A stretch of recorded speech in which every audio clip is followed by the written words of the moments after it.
You know, there is nothing more powerful than the testimony from someone who has walked with the Lord for many years.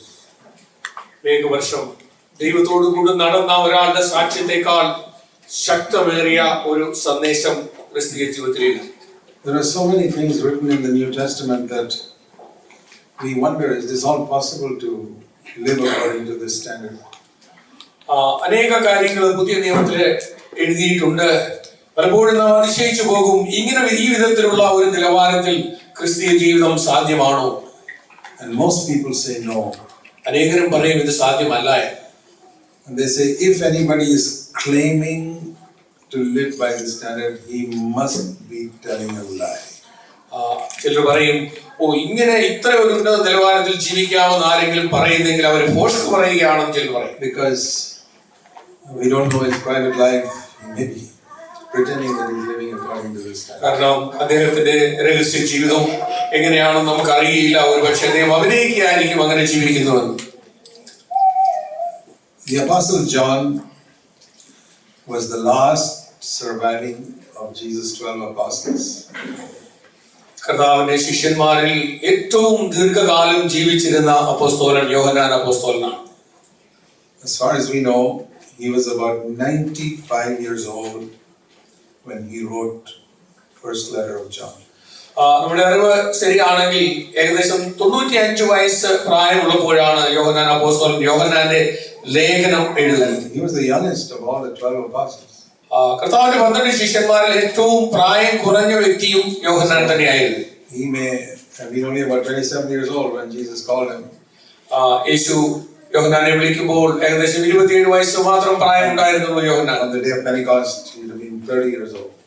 Pentecost ദിവസത്തിൽ 30 വയസ്സ് പ്രായമുണ്ടായേക്കും. He's filled with the Holy Spirit. പരിശുദ്ധാത്മാവിനാൽ അന്ന് യോഹന്നാൻ നിറയപ്പെട്ടു. And now 65 years later, listen to his testimony. അതിന് പരിശുദ്ധാത്മാവിനാൽ നിറയപ്പെട്ടതിന്റെ 65 വർഷത്തിന് ശേഷമായിട്ടുള്ള യോഹന്നാന്റെ സാക്ഷ്യം നിങ്ങൾ ഒന്ന് കേട്ടു നോക്കൂ. 1 John chapter 5. 1 യോഹന്നാൻ 5-ാം അധ്യായം.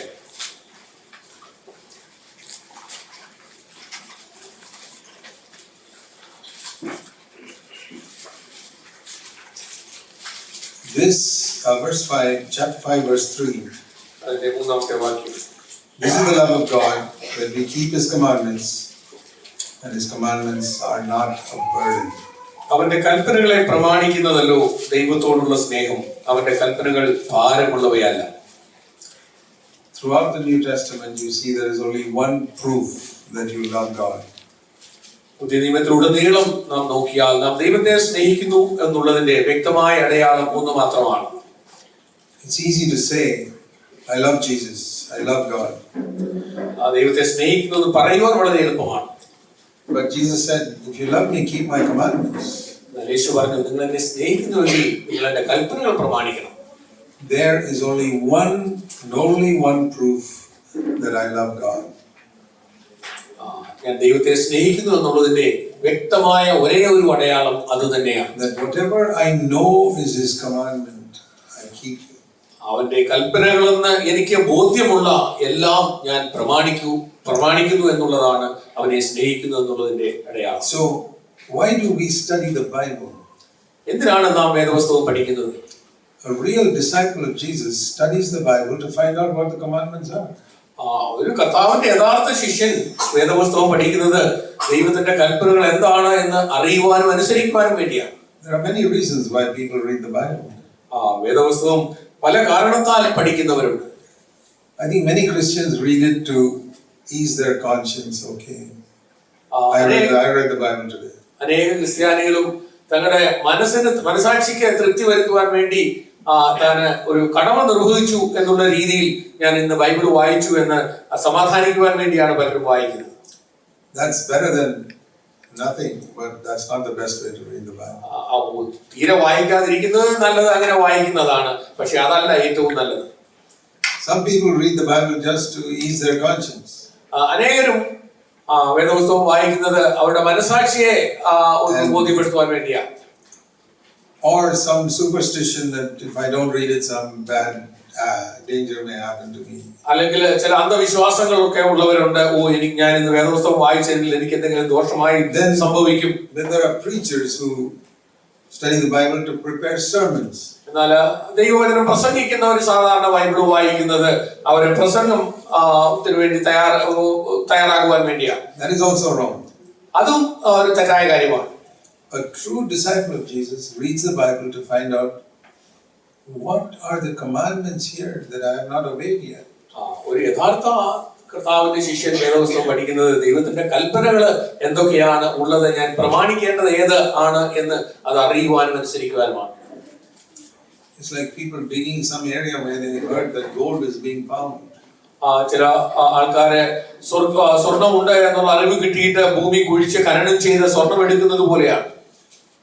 150 years ago, there was a rumor that there's a lot of gold in California and America. 150 വർഷം മുമ്പ് ഇങ്ങനെ ഒരു കിംവദന്തി ഉണ്ടായിരുന്നു. കാലിഫോർണിയ എന്ന സ്ഥലത്ത് ഒത്തിരി ഗോൾഡ് ആ ഭൂമിയുടെ അടിയിലുണ്ട്. A lot of people rushed there. അതുകൊണ്ട് അനേകര് ആ സ്ഥലത്തേക്ക് കടന്നുപോയി. They have found you don't have to dig deep also. Sometimes it is in the river and on the ground and they're searching for it. ഒത്തിരി കുഴിക്കേണ്ട ആവശ്യമില്ല. ഒരു പക്ഷെങ്കിൽ അത് നദിയുടെ തീരത്തും ഒക്കെ പലയിടങ്ങളിലും ലഭിക്കുമെന്നുള്ള അറിവോട് കൂടിയാണ് അവർ പോയത്. They sacrificed so much just to get some gold. സ്വർണം ലഭിക്കുന്നതിന് വേണ്ടി അങ്ങനെ അവര് വളരെ ത്യാഗം സഹിച്ചതായിട്ട് നാം കേട്ടിട്ടുണ്ട്. That is how someone who really loves Jesus goes into the Word of God. അങ്ങനെയാണ് യഥാർത്ഥമായിട്ട് കർത്താവിനെ സ്നേഹിക്കുന്നവരെ ദൈവവചനത്തിലേക്ക് പോകും. Lord, is there something here I still have not obeyed? കർത്താവേ, ഞാൻ ഇനിയും അനുസരിക്കാത്തതായിട്ട് എന്തെങ്കിലും നിന്റെ വചനത്തിലുണ്ടോ? Supposing your health is bad because of number of sicknesses. ഒരുപക്ഷേ ചില രോഗങ്ങൾ കാരണമായിട്ട് നിങ്ങളുടെ ശരീരത്തിന്റെ ആരോഗ്യം വളരെ മോശമായിരിക്കാം. And the doctor gives you some one page of instructions saying follow all this, your health will recover. അപ്പോൾ നിങ്ങൾ ഡോക്ടറെ അടുത്ത് പോകുന്നു. ഡോക്ടർ നിങ്ങൾക്ക് ഒരു പേജ് നിറയെ നിബന്ധനകൾ എഴുതി തരുന്നു. ഇതൊക്കെ പാലിച്ചു കഴിഞ്ഞാൽ നിങ്ങളുടെ ആരോഗ്യം ഭേദപ്പെടുമെന്ന്. How carefully you will follow it. അത് ലഭിച്ചാൽ എത്ര സൂക്ഷ്മതയോടെ എത്ര ജാഗ്രതയോടെ ആയിരിക്കും നിങ്ങൾ അത് പാലിക്കുന്നത്. That is another test by which I examine myself. ഞാൻ എന്നെ തന്നെ ശോധന ചെയ്യുന്ന ഒരു രീതി അങ്ങനെയാണ്. Do I desire to overcome sin more than I desire to be free from sickness? അതെ, രോഗത്തിൽ നിന്ന് സൗഖ്യം പ്രാപിക്കുന്നതിനേക്കാൾ അധികമായി പാപത്തിന്റെ മേല് ജയമെടുക്കുവാനുള്ള ആ വിധത്തിലുള്ള ഒരു താല്പര്യം എന്റെ ഹൃദയത്തിലുണ്ടോ? If you can answer that correctly, നിങ്ങള് ശരിയായിട്ട് ഈ ചോദ്യത്തിന് ഉത്തരം പറയുവാൻ കഴിയും. if you discover some serious sickness in your life, ഒരു പക്ഷേ നിങ്ങളുടെ ജീവിതത്തിൽ വളരെ മാരകമായ ചില രോഗങ്ങൾ ഉണ്ട് എന്ന് നിങ്ങൾ കണ്ടുപിടിക്കുന്നു. and there's a sinful habit in your life, അതുപോലെ നിങ്ങളുടെ ജീവിതത്തിൽ ചില വളരെ പാപകരമായ സ്വഭാവം ഉണ്ടെന്ന് നിങ്ങൾ മനസ്സിലാക്കുന്നു. and you're more eager to be free from that sin than from that sickness. നിങ്ങള് നിങ്ങളുടെ ശാരീരിക രോഗത്തിൽ നിന്ന് സൗഖ്യമാകുന്നതിനേക്കാൾ കൂടുതൽ ശ്രദ്ധ നിങ്ങൾ ഈ പാപരോഗത്തിൽ നിന്ന് വിടുതൽ പ്രാപിക്കുന്നതിനാണ് എങ്കിൽ then you're really a disciple of Jesus. അങ്ങനെയെങ്കിൽ നിങ്ങൾ ശരിക്കും ഒരു കർത്താവിന്റെ ശിഷ്യനാണ്. I keep examining myself in that area. ഇങ്ങനെയുള്ള മേഖലകളിൽ ഞാൻ എന്നെ തന്നെ പലപ്പോഴും ശോധന ചെയ്യാറുണ്ട്. Lord, supposing I got cancer, I got anger. കർത്താവേ, ഒരു പക്ഷേ എന്റെ ജീവിതത്തിൽ എനിക്ക് അർബുദ രോഗം അല്ലെങ്കിൽ ക്യാൻസർ ഉണ്ട്, അപ്പോൾ തന്നെ എന്റെ സ്വഭാവത്തിൽ എനിക്ക് കോപവും ഉണ്ട്. And I'm desperate to get free from my anger. വളരെ എന്റെ ഈ കോപത്തെ ജയിക്കുവാനാണ് എനിക്ക് ഏറ്റവും കൂടുതൽ താല്പര്യമുള്ളത്. Then I'm a disciple of Jesus Christ. അങ്ങനെയെങ്കിൽ ഞാൻ ശരിക്കും യേശുവിന്റെ ഒരു ശിഷ്യനാണ്. But if I'm more worried about my cancer, എന്നാൽ എന്റെ ശരീരരോഗമായ ക്യാൻസറിനെ കുറിച്ചാണ് എനിക്ക് ഏറ്റവും കൂടുതൽ ഉത്കണ്ഠയുള്ളതെങ്കിൽ, the anger, all human beings get angry. എല്ലാ മനുഷ്യരും കോപിക്കാറുണ്ട്, അത് സാരമില്ല, എങ്ങനെയെങ്കിലും ഈ ശരീര രോഗത്തിൽ നിന്ന് സൗഖ്യം പ്രാപിക്കണം. Then I'm not a disciple. അങ്ങനെയെങ്കിൽ ഞാൻ ഒരു ശരിയായ ക്രിസ്തുവിന്റെ ശിഷ്യനല്ല. And I have to tell you honestly, it really grieves my heart that so many believers sit in our churches and they don't have an eager desire to be free from sin. ഞാൻ സത്യസന്ധമായി നിങ്ങളോട് പറയട്ടെ, അനേക ക്രിസ്തീയ വിശ്വാസികളുടെ ജീവിതത്തില് ഈ വിധത്തിൽ പാപത്തിൽ നിന്ന് വിടുതൽ പ്രാപിക്കേണ്ട ഉള്ള ഒരു താല്പര്യമില്ല. See, people have heard me. There are some people in Bangalore who have heard me preach for 40 years. ഞങ്ങളുടെ ബാംഗ്ലൂരിലെ സഭയിൽ തന്നെ കഴിഞ്ഞ 40 വർഷമായിട്ട് ഞാൻ ഈ വിഷയങ്ങളൊക്കെ പ്രസംഗിക്കുന്നത് കേട്ടിരിക്കുന്നവരുണ്ട്. And they've only heard me preach about being free from sin. പാപത്തിൽ നിന്ന് വിടുതൽ പ്രാപിക്കുന്നതിനെ കുറിച്ച് മാത്രം ഞാൻ പ്രസംഗിക്കുന്നതാണ് അവർ കേട്ടുകൊണ്ടിരിക്കുന്നത്. And if somebody comes to me and says, "Brother Zach, don't you have any other subject to speak about?" ചിലരുടെ അടുത്ത് വന്ന് ചോദിക്കും, എപ്പോഴും ഈ ഒരു കാര്യം മാത്രമേ പ്രസംഗിക്കാനുള്ളൂ, പാപത്തിന് മേൽ ജയമെടുക്കുന്ന ഒരു ജീവിതത്തെ കുറിച്ച് മറ്റൊന്നും പ്രസംഗിക്കാനില്ലേ? When are you going to stop? എപ്പോഴാണ് ഇതിനെ കുറിച്ച് സംസാരിക്കുന്നത് നിർത്തുന്നത്? When you are free from sin, I will stop. നിങ്ങൾ പാപത്തിന് മേൽ വിടുതൽ പ്രാപിച്ചു കഴിയുമ്പോൾ ഞാൻ എന്റെ പ്രസംഗം നിർത്തും. But until you are free from sin, I have to keep preaching that. നിങ്ങൾ ഈ പാപത്തിന് മേൽ ജയമെടുക്കുന്നവരെയും എനിക്കിത് പ്രസംഗിച്ചുകൊണ്ടേയിരിക്കേണ്ട ആവശ്യം. If you got cancer, when will a doctor who loves you stop treating you for your cancer? അതെ, എപ്പോഴാണ് നിങ്ങളെ ചികിത്സിച്ചുകൊണ്ടിരിക്കുന്ന ഡോക്ടർ നിങ്ങളുടെ ശരീര രോഗത്തിന് തന്റെ ട്രീറ്റ്മെന്റ് നിർത്തുന്നത്? നിങ്ങളുടെ രോഗം സൗഖ്യമാകുമ്പോഴാണ്. When your sickness is over, then you stop. നിങ്ങളുടെ രോഗം പൂർണ്ണമായും സൗഖ്യമാകുമ്പോൾ മാത്രമേ ഡോക്ടർ തന്റെ ചികിത്സ നിർത്തത്തുള്ളൂ. If he stops before that, he doesn't love you.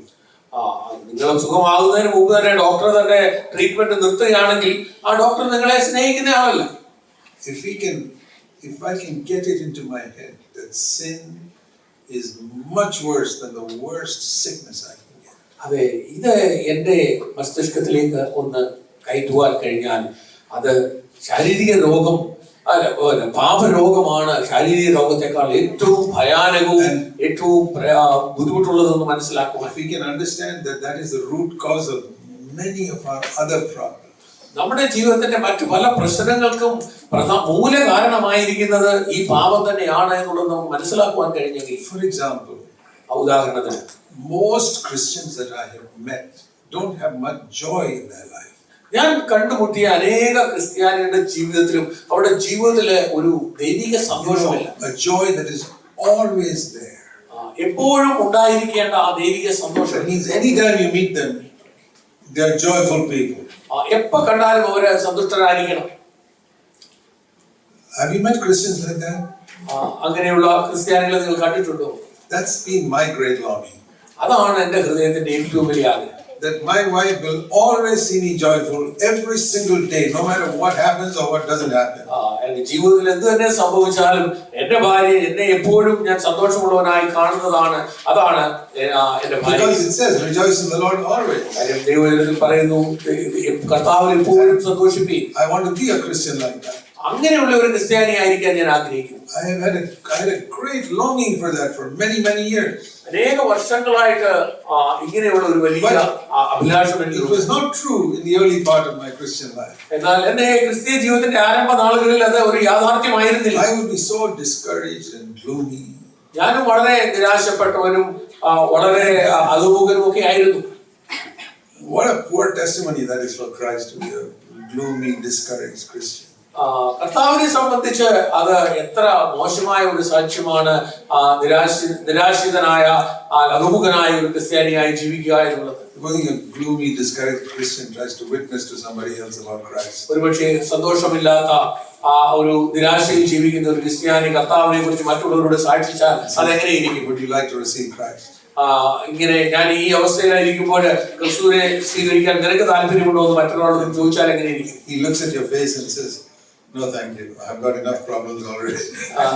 അദ്ദേഹം അങ്ങനെ ഉണ്ടെങ്കിൽ നിങ്ങളുടെ മുഖത്ത് നോക്കിയിട്ട് പറയുമോ, മതി, എനിക്ക് വേണ്ട, വളരെ നന്ദിയുണ്ട്, കാര്യം എന്റെ ജീവിതത്തിൽ എനിക്ക് ഇപ്പോൾ തന്നെ ഒത്തിരി പ്രശ്നങ്ങളുണ്ട്, അതിന്റെ കൂടെ നിങ്ങളെ പോലുള്ള ഒരു അവസ്ഥയുടെ ആയിക്കഴിഞ്ഞാൽ ബുദ്ധിമുട്ടായിരിക്കും. We need Christians in the world who are so radiant because Jesus has made us happy. കർത്താവ് നമ്മളെ സന്തോഷവാന്മാരാക്കാനാണ് വന്നത്. അതുകൊണ്ട് ആ വിധത്തിൽ എപ്പോഴും പ്രസന്നവതരായ ക്രിസ്ത്യാനികളായിരിക്കാനാണ് നാം ആഗ്രഹിക്കുക. John says in John 5:3, യോഹന്നാൻ 5-ാം അധ്യായത്തിന്റെ 3-ാം വാക്യം, His commandments are not a burden. അവന്റെ കൽപ്പനകൾ ഭാരമുള്ളവയല്ല. Like somebody said, His commandments are like the wings of a bird. അവന്റെ കൽപ്പനകൾ ഒരു പക്ഷിയുടെ ചിറക് പോലെയാണ്. Do you think a bird thinks these wings are a burden to me? ഏതെങ്കിലും ഒരു പക്ഷിക്ക് അതിന്റെ ചിറകുകൾ അതിനൊരു ഭാരമായി തോന്നുന്നുണ്ടോ? No. ഒരിക്കലുമില്ല. It's those wings that make that bird fly so high into the sky.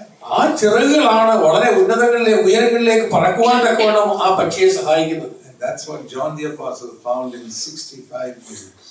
65 വർഷത്തെ ക്രിസ്തീയ ജീവിതം കൊണ്ട് യോഹന്നാൻ അപ്പോസ്തലൻ മനസ്സിലാക്കിയതാണ്. Now imagine that I'm not sitting here, but John Apostle sitting here, 95-year-old man sitting here.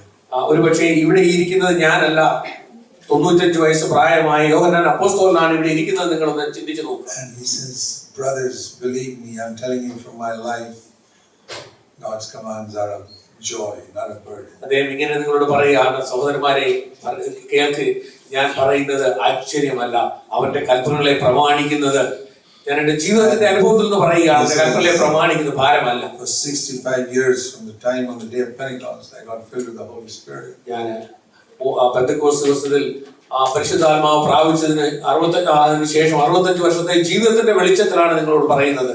My life has been full of joy. എന്റെ ജീവിതം എപ്പോഴും സന്തോഷമുള്ളതായിരുന്നു. Many people have troubled me in many ways because I'm a Christian. ഞാനൊരു ക്രിസ്ത്യാനി ആയതുകൊണ്ട് അനേകർ എന്നെ പല വിധത്തിൽ ഉപദ്രവിച്ചു. People have tried to kill me. എന്നെ അവർ കൊല്ലുവാൻ ശ്രമിച്ചു.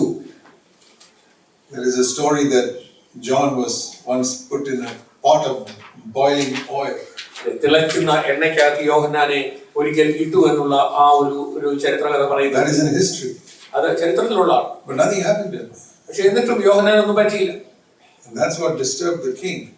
അത് അന്നത്തെ രാജാവിനെ വളരെ അസ്വസ്ഥനാക്കി. So they didn't know what to do with him and sent him to this island of Patmos. അവസാനം എന്താണ് യോഹന്നാനെ ചെയ്യണമെന്ന് അറിയാതെ അദ്ദേഹത്തെ നാട് കടത്തി പത്മോസ് ദ്വീപിലേക്ക്. What a testimony. എന്തൊരു സാക്ഷ്യമാണ്. He was not a rich man. യോഹന്നാൻ വലിയ സമ്പന്നനായിരുന്നില്ല. But he had a testimony. Don't you think you and I should have a testimony like that for Christ? പക്ഷേ അദ്ദേഹത്തിന് വളരെ സമ്പന്നമായ ഒരു സാക്ഷ്യം ഉണ്ടായിരുന്നു.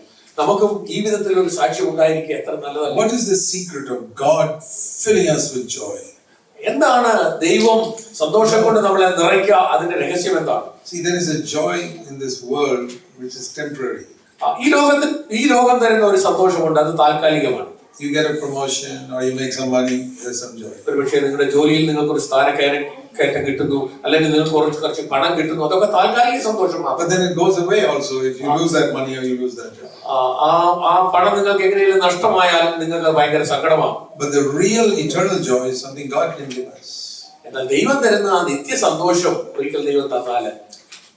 And in the book of Proverbs it says a heart full of joy is like good medicine to keep us healthy. അതെ, ഹൃദയത്തിൽ സന്തോഷമുള്ളവന് ശരീരത്തിന് മരുന്ന് പോലെ, ഔഷധം പോലെയാണ്. അത് നമ്മളെ ശരീരത്തെ ആരോഗ്യമുള്ളതായി സദൃശവാക്കും. Here is the secret of how God fills us with joy. എങ്ങനെയാണ് ദൈവം നമ്മുടെ ഹൃദയത്തെ സന്തോഷം കൊണ്ട് നിറയ്ക്കുന്നുള്ളതിന്റെ രഹസ്യം ഇതാണ്. Hebrews chapter 1 എബ്രായ ലേഖനം 1-ാം അധ്യായം and verse 9. അതിന്റെ 9-ാം വാക്യം. Here we are told about Jesus. ഇവിടെ യേശുവിനെ കുറിച്ചാണ് പറയുന്നത്. Verse 8. അതിന്റെ 8-ാം വാക്യം. Of the Son, God says. പുത്രനോടോ ദൈവം ഇങ്ങനെ പറയുന്നു. Verse 9. 9-ാം വാക്യം. You have loved righteousness and hated lawlessness. നീ നീതിയെ ഇഷ്ടപ്പെടുകയും ദുഷ്ടതയെ ദ്വേഷിക്കുകയും ചെയ്തിരിക്കുക. Now read carefully. വളരെ സൂക്ഷ്മതയോടെ വായിക്കുക. He doesn't say he avoided sin and lawlessness. He hated sin and lawlessness. യേശു പാപത്തെ ഒഴിവാക്കി എന്നല്ല, ഇവിടെ യേശു പാപത്തെ ദ്വേഷിച്ചു എന്നാണ് എഴുതിയിരിക്കുന്നത്. It's one thing to avoid sin, it's another thing to hate it. പാപത്തെ ഒഴിവാക്കുന്നത് ഒരു കാര്യം, എന്നാൽ പാപത്തെ വെറുക്കുക എന്നുള്ളത് മറ്റൊരു കാര്യമാണ്. Therefore, അതുകൊണ്ട് what did God give him? ദൈവം എന്താണ് കൊടുത്തത്? He anointed him with the oil of gladness. അവൻ നിന്നെ ആനന്ദ തൈലം കൊണ്ട് അഭിഷേകം ചെയ്തു. That is the secret. അതാണ് അതിന്റെ രഹസ്യം. Only God can fill my heart with gladness. ദൈവത്തിന് മാത്രമേ നമ്മുടെ ഹൃദയത്തെ സന്തോഷം കൊണ്ട് നിറയ്ക്കാൻ കഴിയൂ. God anointed him with gladness more than all the others. മറ്റ് കൂട്ടുകാരിൽ പരമായിട്ട്, മറ്റെല്ലാവരെക്കാട്ടിലും അധികമായിട്ട് ആനന്ദ തൈലം കൊണ്ട് അഭിഷേകം ചെയ്തു. Because he loved righteousness more than the others. കാരണം അവന് നീതി ഇഷ്ടപ്പെടുകയും ദുഷ്ടതയെ ദ്വേഷിക്കുകയും more than others. മറ്റുള്ളവരെക്കാട്ടിൽ കൂടുതൽ നീതിയെ ഇഷ്ടപ്പെട്ടു. I learned the secret. ഇപ്പോൾ ഞാൻ ഈ രഹസ്യം മനസ്സിലാക്കി. Lord, I want to love righteousness and I want to hate sin. കർത്താവേ, ഞാൻ ഇതുപോലെ നീതിയെ ഇഷ്ടപ്പെടുകയും ദുഷ്ടതയെ ദ്വേഷിക്കുകയും ചെയ്യുവാൻ ആഗ്രഹിക്കുന്നു. We may accidentally fall. ഒരു പക്ഷേ യാദൃശ്യമായി നാം പാപത്തിൽ വീണെന്നിരിക്കും. You know, supposing you are trying to walk carefully through some very dirty, muddy road. ഒരു പക്ഷേ നമ്മള് വളരെ ചെളി നിറഞ്ഞ തെന്നിപ്പോവാൻ സാധ്യതയുള്ള ഒരു സ്ഥലത്തൂടെ നടക്കുകയാണ്. You don't want even a little bit of that dirt to splash onto your clothes. വളരെ ശ്രദ്ധിച്ചാണ് നാം നടക്കുന്നത്. നമ്മുടെ വസ്ത്രത്തിൽ ഒന്നും ഈ ചെളി ഒന്നും തെറിക്കാതെ തന്നെ സൂക്ഷിച്ചാണ് നമ്മൾ പോകുന്നത്. Because you hate that dirt. കാര്യം ഈ ചെളിയെ നാം വളരെയധികം ദ്വേഷിക്കുന്നവരാണ്. And as you walk, maybe a few drops of that dirt may come onto your pants. പക്ഷെ നമ്മൾ നടക്കുമ്പോൾ ഒരു പക്ഷെങ്കിൽ 1-2 തുള്ളി ഈ ചെളി നമ്മുടെ വസ്ത്രത്തിൽ പറ്റുന്നിരിക്കും. But you still hate it. പക്ഷെ അപ്പോഴും നമ്മൾ അതിനെ ദ്വേഷിക്കുന്നവരാണ്. So that's how it is. We may sometimes accidentally slip up and sin. നമ്മൾ ഒരു പക്ഷേ യാദൃശ്യമായിട്ട് നാം വീണ് ചിലപ്പോൾ പരാജയപ്പെട്ടു പോയേക്കാം. പാപം ചെയ്തു പോയേക്കാം. Doesn't mean you don't hate it. അതിന്റെ അർത്ഥം നാം പാപത്തെ വെറുക്കുന്നില്ല എന്നല്ല. I'm walking through this dirty path. ഞാൻ ഈ ചെളി നിറഞ്ഞ സ്ഥലത്തൂടാണ് നടക്കുന്നത്. I hate the dirt. ആ ചെളിയെ ഞാൻ വളരെ വെറുക്കുന്നുണ്ട്. I don't want one speck of that dirt to come into my clothes. അതിന്റെ ഒരു തുള്ളി പോലും എന്റെ വസ്ത്രത്തിൽ വീഴുവാൻ ഞാൻ ആഗ്രഹിക്കുന്നില്ല. But still, no matter how careful I am, few days. ഞാൻ എത്ര ശ്രദ്ധിച്ചു നടന്നിട്ടും ചില തുള്ളികൾ എന്റെ വസ്ത്രത്തിൽ പിടിച്ചു. That is how we must walk through this dirty world. ഈ മ്ലേച്ഛത നിറഞ്ഞ ലോകത്തിലൂടെ നാമും നടക്കേണ്ടത് അങ്ങനെയാണ്. Every one of us. നമ്മൾ ഓരോരുത്തരും. If you are not a dead Christian but a living Christian, നമ്മൾ മരിച്ച ക്രിസ്ത്യാനികളല്ല, നമ്മൾ ജീവനുള്ള ക്രിസ്ത്യാനികളാണ്. then we must say, Lord, I want to walk like this. I want to hate sin. അപ്പോൾ നമുക്ക് കർത്താവേ, ഞാൻ അങ്ങനെ നടക്കുവാൻ ആഗ്രഹിക്കുന്നു. പാപത്തെ വെറുക്കുവാൻ ആഗ്രഹിക്കുന്നു. Many pictures that I use in my mind to hate sin. പാപത്തെ വെറുക്കുവാൻ അനേക ചിത്രങ്ങൾ ഞാൻ എന്റെ മനസ്സിൽ ഇങ്ങനെ പലപ്പോഴും ഓർക്കാറുണ്ട്. Look at sin like getting leprosy. അതെ, കുഷ്ഠരോഗം പിടിക്കുന്നത് പോലെയാണ് പാപം. Lord, I don't want it. കർത്താവേ, എനിക്ക് അത് വേണ്ട. See, if someone has got leprosy, I won't like to embrace him because I may get the sickness. ഒരാളെ കുഷ്ഠരോഗം പിടിച്ചാൽ അവനെ പോയി ആലിംഗനം ചെയ്യുവാൻ ഞാൻ മടിക്കും. കാരണം എനിക്കും ഈ കുഷ്ഠരോഗം പിടിക്കാതിരിക്കാൻ വേണ്ടി. I want to hate sin like that. പാപത്തെ അതുപോലെ വെറുക്കുവാൻ ഞാൻ ആഗ്രഹിക്കുന്നു.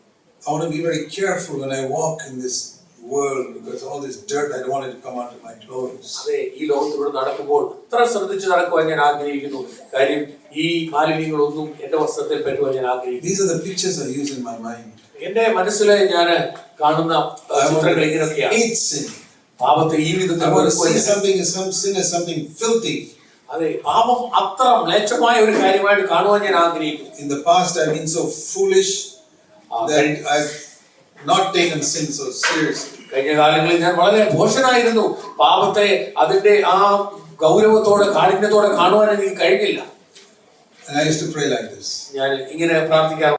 Lord, help me to see sin like my licking the toilet bowl. കർത്താവേ, ഞാൻ പാപം ചെയ്യുന്നത് ഇങ്ങനെ കാണുവാൻ എന്നെ ആഗ്രഹിക്കണമേ. ഞാൻ എന്റെ ടോയ്ലറ്റിന്റെ ആ ബൗള് നാക്കുകൊണ്ട് ഞാൻ നക്കുന്നത് പോലെ ആ ഒരു വിധത്തിലുള്ള ആ ഒരു അറപ്പോടുകൂടി പാപത്തെ കാണുവാൻ എന്നെ സഹായിക്കും. Would you go and lick that toilet bowl where you sit? നമ്മൾ ഇരിക്കുന്ന വിസർജനം ചെയ്യുന്ന ആ ടോയ്ലറ്റിന്റെ ബൗള് പോയി നക്കുവാൻ നാം ധൈര്യപ്പെടുമോ? No. ഒരിക്കലുമില്ല. It's such a horrible thought to think of that. അതിനെക്കുറിച്ച് ചിന്തിക്കുന്ന പോലെ നമുക്ക് വളരെ അറപ്പുളവാക്കുന്ന കാര്യമാണ്. Even to think, my licking the toilet bowl. അത് ടോയ്ലറ്റ് ബൗള് ലിക്ക് ചെയ്യുന്നത്, അത് നക്കി ചെയ്യുന്നത് അറപ്പിക്കുന്ന കാര്യം. That is how I want to hate. Telling a lie.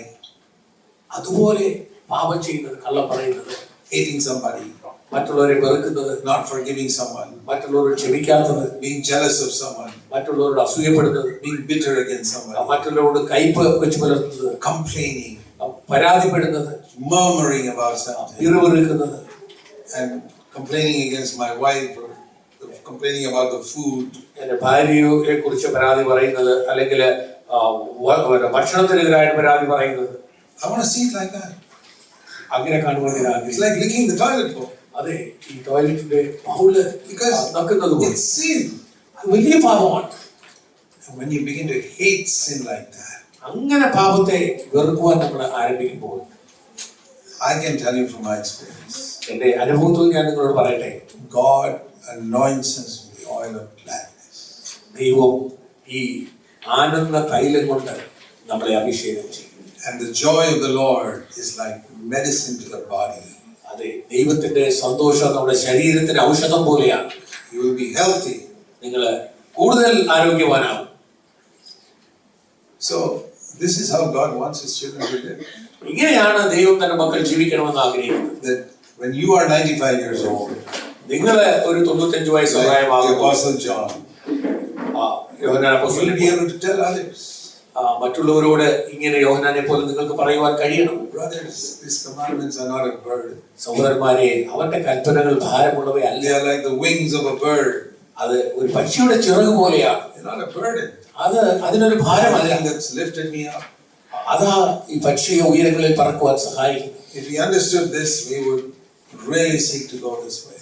ഇത് മനസ്സിലാക്കിയാൽ ഈ വഴിയിലൂടെ നടക്കുവാൻ നമുക്കിടയായി. See, in the church, സഭയിൽ in our church for many years, അനേക വർഷങ്ങളായി we have preached the new covenant. പുതിയ നിയമ സഭയുടെ തത്വങ്ങൾ നാം പഠിപ്പിക്കുകയാണ്. I find many Christians have not understood this new covenant. ഈ പുതിയ ഉടമ്പടി എന്താണെന്ന് അനേക ക്രിസ്ത്യാനികളും ശരിക്കും മനസ്സിലാക്കിയില്ല. That is why even I didn't understand it for us. After I was born again, for 16 years, I did not understand the new covenant. ഞാനും വീണ്ടും ജനിച്ച് കഴിഞ്ഞ ഒരു 16 വർഷക്കാലത്തോളം എനിക്കും ഇതിന്റെ യഥാർത്ഥ കാര്യം മനസ്സിലായിരുന്നില്ല. I was my sins are forgiven. I was sure if I die, I'll go to heaven. ഞാനും ചിന്തിച്ചിരുന്നത് യേശുവിന്റെ ബലി കാരണമായിട്ട് എന്റെ പാപങ്ങൾ മോചിച്ചു, മരിച്ചാൽ ഞാൻ സ്വർഗ്ഗത്തിൽ പോകും. I didn't get any victory over sin because I did not seek it with all my heart. പാപത്തിന്റെ മേൽ എനിക്കൊരു ജയം ഉണ്ടായിരുന്നില്ല. കാര്യം എന്റെ പൂർണ്ണ ഹൃദയത്തോടെ ഞാൻ അത് അന്വേഷിച്ചില്ല. I was converted when I was 19 and a half. 19 വയസ്സ് പ്രായമുള്ളപ്പോഴാണ് ഞാൻ വീണ്ടും ജനിച്ചത്. 56 years ago. ഒരു 56 വർഷം മുമ്പ്. And for the first 16 years, I was defeated. എന്നാൽ ഈ വീണ്ടും ജനിച്ചതിന് ശേഷമുള്ള ഒരു 16 വർഷക്കാലം ഞാനും ഒരു പരാജയപ്പെട്ട ക്രിസ്തീയ ജീവിതമാണ് നയിച്ചത്. Sometimes up, sometimes down. ചിലപ്പം മുകളിലോട്ട് പോകും, ചിലപ്പം താഴെ പോകും. I never realized that that is not the way God wants me to live. എനിക്കറിയില്ലായിരുന്നു ദൈവം എന്നെ ഞാൻ ജീവിക്കുവാൻ ആഗ്രഹിച്ചത് ഉന്നത നിലവാരത്തിലാണ്. Because I never had a spiritual father. എനിക്ക് ഒരു നല്ല ആത്മീയ പിതാവില്ലായിരുന്നതാണ് അതിന് കാരണം. I sometimes wished I could have had someone like Paul, like Timothy had Paul. I wish I had a spiritual father. പൗലോസ് എന്ന ഒരു നല്ല ആത്മീയ പിതാവ് ഉണ്ടായിരുന്ന പോലെ എനിക്കും അങ്ങനെ ഒരാൾ ഉണ്ടായിരുന്നെങ്കിൽ ഞാൻ ആഗ്രഹിച്ച സമയങ്ങളുണ്ട്. But I looked around and I never found one. ഞാൻ ചുറ്റുപാടും നോക്കി, എനിക്ക് ആരെയും നല്ലൊരു മാതൃക കണ്ടെത്താൻ Many കഴിഞ്ഞില്ല. of the things I learned, I had to learn by studying the Bible myself. അതിനുശേഷമായിട്ട് ഞാൻ തന്നെ ദൈവവചനം പഠിച്ചിട്ടാണ് പല കാര്യങ്ങളും ഞാൻ മനസ്സിലാക്കിയത്. For example, ഉദാഹരണത്തിന് I read this verse. ഞാൻ ഈ വാക്യം വായിച്ചു. The Proverbs 4 verse 18. സദൃശവാക്യങ്ങൾ 4-ാം അധ്യായത്തിന്റെ 18-ാമത്തെ വാക്യം. The path of the righteous is like the light of dawn that shines brighter and brighter until the full day. നീതിമാന്റെ പാത പ്രഭാതത്തിന്റെ പ്രകാശം പോലെയാണ്, നട്ടുച്ചവരെ അത് അധികമായി വർദ്ധിച്ചു വരും. So that means being born again is like sunrise. നാം വീണ്ടും ജനിക്കുന്നത് രാവിലെ സൂര്യൻ ഉദിക്കുന്നത് പോലെയാണ്. Till then we are in darkness. അതുവരെ നാം ഇരുട്ടിലായിരുന്നു. When we are born again, നാം വീണ്ടും ജനിച്ചപ്പോൾ sun has risen. സൂര്യൻ ഉദിച്ചു കിഴക്ക്. And it mustn't stay there. പക്ഷെ അത് അവിടെ നിൽക്കുന്നില്ല. The sun doesn't rise and stop there. കിഴക്ക് ഉദിച്ച സൂര്യൻ അവിടെ തന്നെ നിൽക്കുകയല്ല. It rises in the east. അത് കിഴക്ക് ഉദിച്ച് And little by little it's going up in the sky. കുറേശ്ശെയായിട്ട് അത് ഉയർന്ന് ആകാശത്തിൽ ഉയർന്നുകൊണ്ടിരിക്കുകയാണ്. The day becomes around us brighter and brighter and brighter. അത് ഉയർന്നുകൊണ്ടിരിക്കുന്നതോറും ദിവസത്തിന് പ്രകാശം വർദ്ധിച്ചുകൊണ്ടിരിക്കുകയാണ്. Until it comes overhead, full brightness. നമ്മുടെ തലയ്ക്ക് മീതെ നട്ടുച്ചയെന്ന് നാം പറയുന്ന ആ സമയമാകുമ്പോഴത്തേക്കാണ് അതിന് പൂർണ്ണ പ്രകാശം. That is the second coming of Jesus Christ, where I will be completely like Him.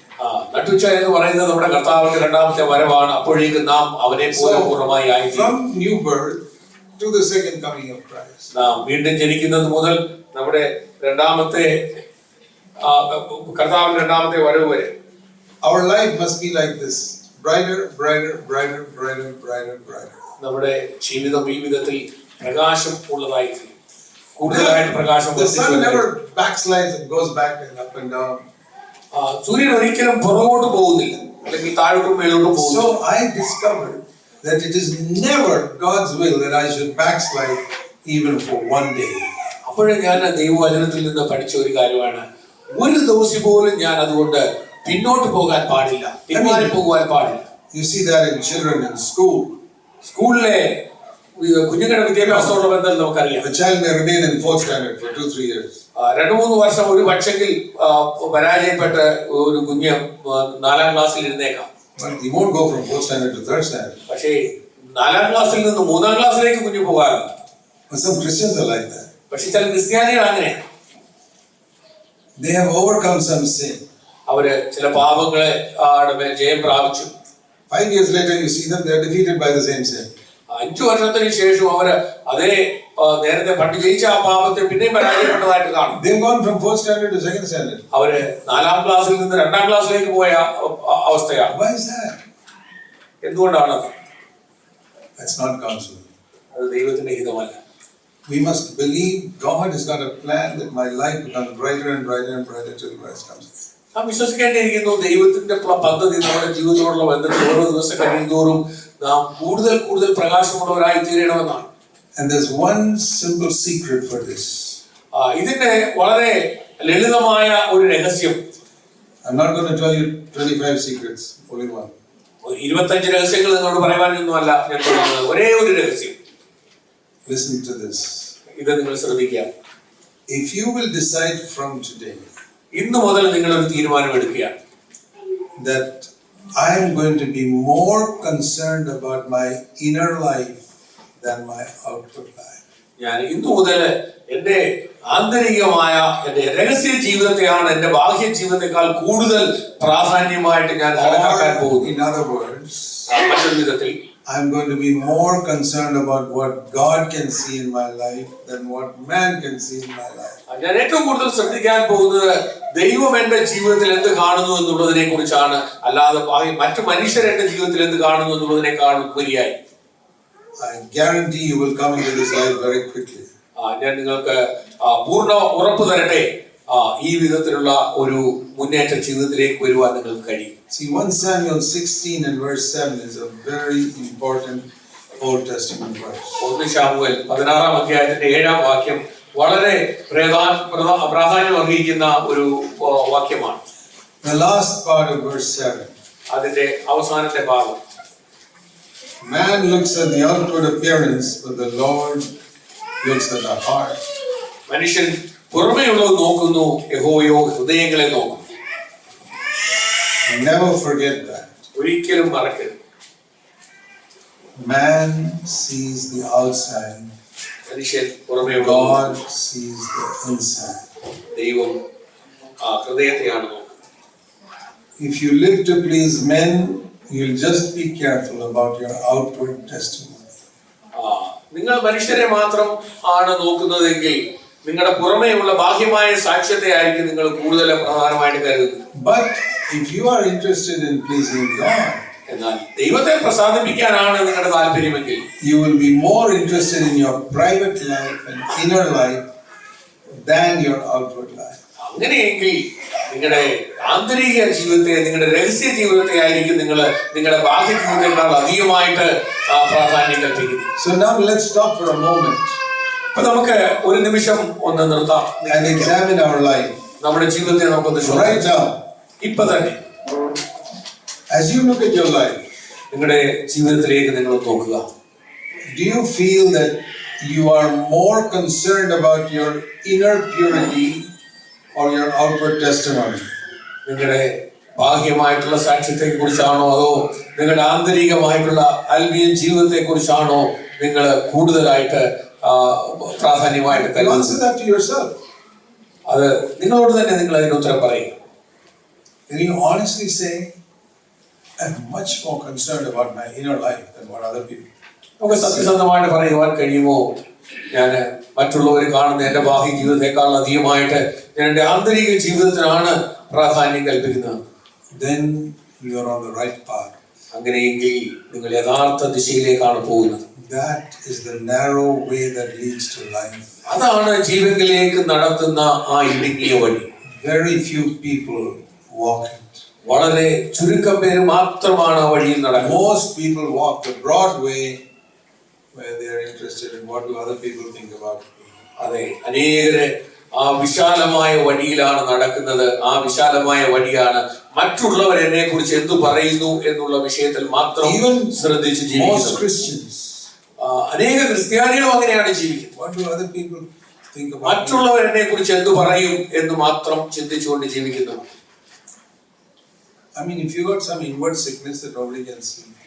നിങ്ങൾക്ക് ആന്തരികമായ ചില രോഗങ്ങൾ ഉണ്ടെങ്കിൽ ആർക്കും അതൊരു പക്ഷെ അറിയുവാൻ കഴിയുകയും മറ്റാർക്കും നിങ്ങളുടെ ആന്തരികമായിട്ട് നിങ്ങൾക്ക് ചില മാരകമായ രോഗമുണ്ട്, മറ്റാരും കാണുന്നില്ലത് കൊണ്ട് അത് പ്രശ്നമില്ലാന്ന് കരുതുന്നു. ക്യാൻസർ രോഗമുള്ള ചിലർ പുറമെ നോക്കിയാൽ വളരെ ആരോഗ്യവാന്മാരായിട്ട് തോന്നും. ചിലർ പറയുകയാണെങ്കിൽ ക്യാൻസർ ഉണ്ടെന്ന് പറഞ്ഞു കഴിഞ്ഞാൽ ശരിക്കും നിങ്ങൾ പുറമെ നോക്കിയാൽ നിങ്ങൾ വളരെ ആരോഗ്യവാനായി കാണപ്പെടുന്നത്. ഞാൻ വളരെ ഭാഗ്യമായിട്ട് കണ്ടാൽ വളരെ ആരോഗ്യവാനായിട്ട് കാണുന്നു എന്നുള്ളത് കൊണ്ട് ഈ ക്യാൻസർ ഉള്ള മനുഷ്യന് സന്തുഷ്ടവാനാണോ? മറ്റുള്ളവരെ ഞാൻ ആരോഗ്യവാനായി കണ്ടുകൊണ്ട് എന്താണ് കാരണം? എന്നെ നിമിഷത്തോറും കാർന്നു തിന്ന് എന്നെ കൊന്നുകൊണ്ടിരിക്കുന്ന ക്യാൻസർ എന്റെ ജീവിതത്തിലുണ്ട്. Why don't you take that same attitude towards sin? പാപത്തോടുള്ള മനോഭാവത്തെ എങ്ങനെ എന്തുകൊണ്ടാണ് നമുക്ക് കാണുവാൻ കഴിയുക? What is the use of other Christians in my church thinking I'm okay? ഞാൻ എനിക്ക് കുഴപ്പമില്ല എന്ന് മറ്റുള്ള ക്രിസ്ത്യാനികള് എന്നെ കുറിച്ച് ചിന്തിക്കുന്നത് കൊണ്ട് എന്താണ് പ്രയോജനം? Terrible sinful things in my private life that's destroying me. എന്റെ രഹസ്യ ജീവിതത്തില് എന്നെ കാർന്ന് തിന്ന് കൊന്നുകൊണ്ടിരിക്കുന്ന ഈ ഇത്ര വലിയ മാരകമായ പാപം കിടക്കുമ്പോൾ it is a very sensible thing. ഇത് വളരെ നാം മനസ്സിലാക്കേണ്ട കാര്യമാണ്. Like if you got, let me repeat, if you got cancer, you will not be happy that other people think you're healthy. നിങ്ങൾക്ക് ക്യാൻസർ ഉണ്ടെങ്കിലും മറ്റുള്ളവർ നിങ്ങളെ ആരോഗ്യവാനായിട്ട് കാണണമെന്ന് പറഞ്ഞാലും നിങ്ങൾ സന്തുഷ്ടവാനായിരിക്കും. How much money you will spend to get your treatment? എത്ര പണം വേണേലും നിങ്ങൾ മുടക്കി നിങ്ങളുടെ ക്യാൻസറിന്റെ treatment inconvenience you go through to go to the hospital, travel to India perhaps. എത്ര ദൂരെ യാത്ര ചെയ്യേണ്ടി വന്നാലും എത്ര ബുദ്ധിമുട്ട് സഹിക്കേണ്ടി വന്നാലും നിങ്ങൾ എത്രയും വേഗം എത്ര പണം ചെലവാക്കിയാലും പോയി നിങ്ങളുടെ ക്യാൻസറിന്റെ ട്രീറ്റ്മെന്റ് ചെയ്യും. Why is it that Christians don't take sin as seriously as that? എന്തുകൊണ്ടാണ് ക്രിസ്ത്യാനികളുടെ പാപത്തെ ഇത്ര ഗൗരവത്തോടെ കാണാത്തത്? Because they don't believe it is serious. കാരണം ഇത് വലിയ ഗൗരവമുള്ള കാര്യമാണെന്ന് അവർ ചിന്തിക്കുന്നില്ല. And that proves they are spiritually uneducated. അത് കാണിക്കുന്ന ഒരു കാര്യം മാത്രമാണ്. അവര് ആത്മീയമായിട്ടും അവർക്ക് വേണ്ടത്ര ജ്ഞാനമില്ല. Tomorrow if you go to a checkup and the doctor says you got cancer, നാളെ നിങ്ങൾ ഒരു ചെക്കപ്പിന് പോവുകയാണ്, ഡോക്ടർ പറയുകയാണ് നിങ്ങൾക്ക് ക്യാൻസർ ഉണ്ട്, I guarantee you'll really be worried about it. ഞാൻ ഉറപ്പ് പറയട്ടെ, നിങ്ങൾ ശരിക്കും അസ്വസ്ഥനായിത്തീരും. But supposing you go to some illiterate, uneducated woman in some village. ഒരു പക്ഷെങ്കില് വിദ്യാഭ്യാസം ഒന്നുമില്ലാത്ത ഈ ചേരിയിൽ താമസിക്കുന്ന ഒരു ഗ്രാമത്തിലെ ഒന്നും അറിയാത്ത ഒരു സ്ത്രീയുടെ അടുത്തോട്ട് ഒരു ഡോക്ടർ പോയി അവരോട് പറയുക നിങ്ങൾക്ക് ക്യാൻസർ ഉണ്ടെന്ന് ആ സ്ത്രീയോട് പറഞ്ഞാൽ അവർക്കൊന്നും തോന്നുന്നില്ല. കാര്യം ക്യാൻസർ എന്തുവാണെന്ന് അവർക്ക് അറിയില്ല. അവര് സമാധാനത്തോടെ കിടന്നുറങ്ങും. എന്തുകൊണ്ട്? കാര്യം ഈ ക്യാൻസറിന്റെ പരിണിത ഫലം എന്താണെന്നുള്ളത് അവർക്ക് അറിയില്ല. അതിന്റെ ഗൗരവം എന്താണെന്ന് അവർക്ക് അറിയത്തില്ല. That is exactly how there are people with sin in their life. അങ്ങനെയാണ് they seem to be quite happy. ജീവിതത്തിൽ പാപ സ്വഭാവമുള്ളവരും അങ്ങനെയാണ്. അവർക്കറിയില്ല പാപത്തിന്റെ ആ കാഠിന്യം എത്രയാണ്. So that is why I say most Christians that I know, they are spiritually uneducated. ഞാൻ അറിയുന്ന അനേക ക്രിസ്ത്യാനികളും ആ വിധത്തിൽ ആത്മീയമായിട്ട് ബോധവൽക്കരിക്കപ്പെടാത്തവരാണ്. Just like that uneducated woman is not disturbed that she's got cancer. അതെ, ഗ്രാമത്തിലുള്ള ആ വിദ്യാഭ്യാസമില്ലാത്ത ആ സ്ത്രീ ക്യാൻസർ ഉണ്ടെന്ന് അവർക്ക് അറിയാൻ വയ്യാത്തതുപോലെ. I see you got anger in your life and you're not disturbed. നിന്റെ ജീവിതത്തിൽ ക്യാൻസർ ഉണ്ട് എന്നുള്ളത് അറിഞ്ഞിട്ടും നിനക്ക് എന്തുകൊണ്ടാണ് ഒരു അസ്വസ്ഥത ഇല്ലാത്തത്? You must be uneducated, that's all. ഒരുപക്ഷെ നീ ശരിക്കും അതിനെ കുറിച്ച് ഒരു ബോധമില്ലാത്തത് കൊണ്ടാണ്. These are the things I discovered when I began to read the New Testament. പുതിയ നിയമം പഠിക്കാൻ തുടങ്ങിയപ്പോഴാണ് എനിക്ക് ബോധ്യം വന്ന മനസ്സിലായ കാര്യങ്ങളാണ്. And once I started pursuing this inner life purity more than external purity. അതെ, ഈ പുറമേയുള്ള ആ വിശുദ്ധിയേക്കാൾ അകമേയുള്ള ആത്മീയ വിശുദ്ധിക്കാണ് പ്രാധാന്യം എന്നുള്ളത് ഞാൻ മനസ്സിലാക്കിയാൻ തുടങ്ങിയപ്പോൾ മുതൽ. And God saw that I was now getting more interested in His opinion than man's opinion. അപ്പോൾ ദൈവം ഇത് കാണുവാൻ തുടങ്ങി. മനുഷ്യന്റെ അഭിപ്രായത്തെക്കാൾ അധികമായി ദൈവത്തിന്റെ ഹിതം അറിയുന്നതാണ് എനിക്ക് ഇഷ്ടമെന്നുള്ള കാര്യത്തിൽ ദൈവത്തിന് മനസ്സിലായി. God began to open my eyes to things in the New Testament that I never even saw before. അപ്പോഴാണ് പുതിയ നിയമത്തിലെ ഞാൻ ഒരിക്കലും കണ്ടിട്ടും മനസ്സിലാക്കിയിട്ടുമില്ലാത്ത ആ കാര്യങ്ങളിലേക്ക് ദൈവം എന്റെ ബുദ്ധിയെ പ്രകാശിപ്പിച്ചത്. So in the last session I was speaking about the final examination. കഴിഞ്ഞ സെഷനിൽ അവസാന പരീക്ഷയെ കുറിച്ച് നാം സംസാരിക്കുകയായിരുന്നു. So let me show you a passage that speaks about that. അതിനെക്കുറിച്ച് വേദപുസ്തകത്തിൽ പ്രതിപാദിച്ചിരിക്കുന്ന ഒരു പാസേജ് പറയട്ടെ. Please turn in your Bible to 1 Corinthians chapter 3.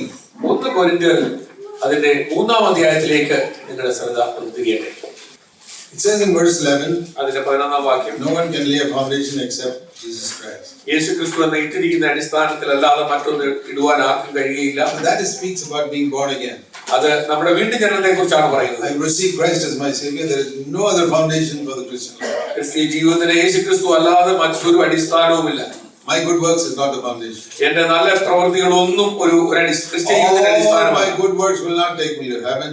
എന്റെ ഒരു നല്ല പ്രവൃത്തികളും എന്റെ ഒരു കർമ്മങ്ങളും എന്നെ സ്വർഗ്ഗത്തിലേക്ക് കൊണ്ടുപോകും. All my good works will not forgive even one sin in my life. എന്റെ എത്ര നല്ല പ്രവൃത്തി ഞാൻ ചെയ്താലും അതൊന്നും എന്റെ ജീവിതത്തിലെ ഒരു ചെറിയ പാപം പോലും അത് കാരണമായിട്ട് ക്ഷമിക്കപ്പെടുകയില്ല. I have to come with empty hands and say, Lord, only through your death for me I can be forgiven. ഞാൻ ഒഴിഞ്ഞ കൈയോടെ ദൈവസന്നിധിയിൽ വന്ന് പറയേണ്ടിയിരിക്കുന്ന കർത്താവേ, നിന്റെ കാൽവരി ക്രൂശിലെ മരണം മൂലം മാത്രമാണ് എന്റെ പാപം സംഭവിച്ചിരിക്കുന്നത്. God called me to serve him 50 years ago. 50 വർഷം മുമ്പാണ് തന്നെ സേവിക്കുവാൻ തക്കവണ്ണം ദൈവം എന്നെ വിളിച്ചത്. And 50 years I have tried my best sincerely to serve the Lord. കഴിഞ്ഞ 50 വർഷമായിട്ട് ഞാൻ സത്യസന്ധമായിട്ട് എന്റെ കർത്താവിനെ സേവിപ്പാൻ ഞാൻ പരമാവധി ശ്രമിച്ചു. I can stand before God today. ഇന്ന് ദൈവത്തിന്റെ മുമ്പിൽ നിന്നുകൊണ്ട് എനിക്കത് പറയാൻ കഴിയും. Lord, for 50 years I have not sought after money. കർത്താവേ, കഴിഞ്ഞ 50 വർഷമായിട്ട് പണത്തിന്റെ പുറകെ ഞാൻ പോയിട്ടില്ല. Not even one day. ഒരു ദിവസം പോലും. I have sought to the best of my ability to serve you. Whether I'm poor or have money makes no difference. എന്റെ കഴിവിന്റെ പരമാവധി കർത്താവേ ഞാൻ ദരിദ്ര അവസ്ഥയിലായിരുന്നപ്പോൾ പോലും കർത്താവേ ഞാൻ നിന്നെ സേവിക്കുവാനാണ് ശ്രമിച്ചത്. And I have not cared about my health also. ഞാൻ എന്റെ ആരോഗ്യത്തെ പോലും ഞാൻ കണക്കാക്കിയിട്ടില്ല. Lord, you give me health.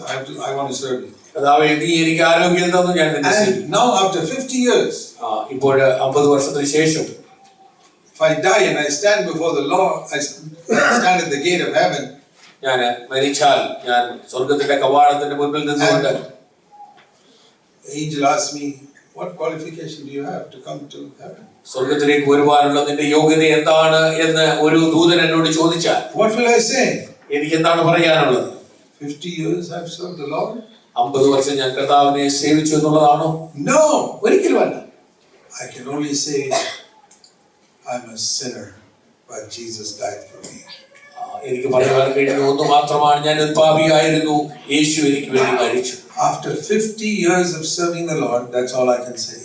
50 വർഷം യേശുവിന്റെ ശുശ്രൂഷയിലായിരുന്നിട്ടും എനിക്ക് പറയുവാൻ കഴിയുന്നത് മാത്രമേ ഉള്ളൂ. That Jesus died for me. യേശു എനിക്ക് വേണ്ടി മരിച്ചു. That is my only qualification to enter into God's presence. ദൈവസന്നിധിയിലേക്ക് പോകുവാനുള്ള ഒരേ ഒരു യോഗ്യത അത് മാത്രമാണ്. And you say, what about all these years you have served him?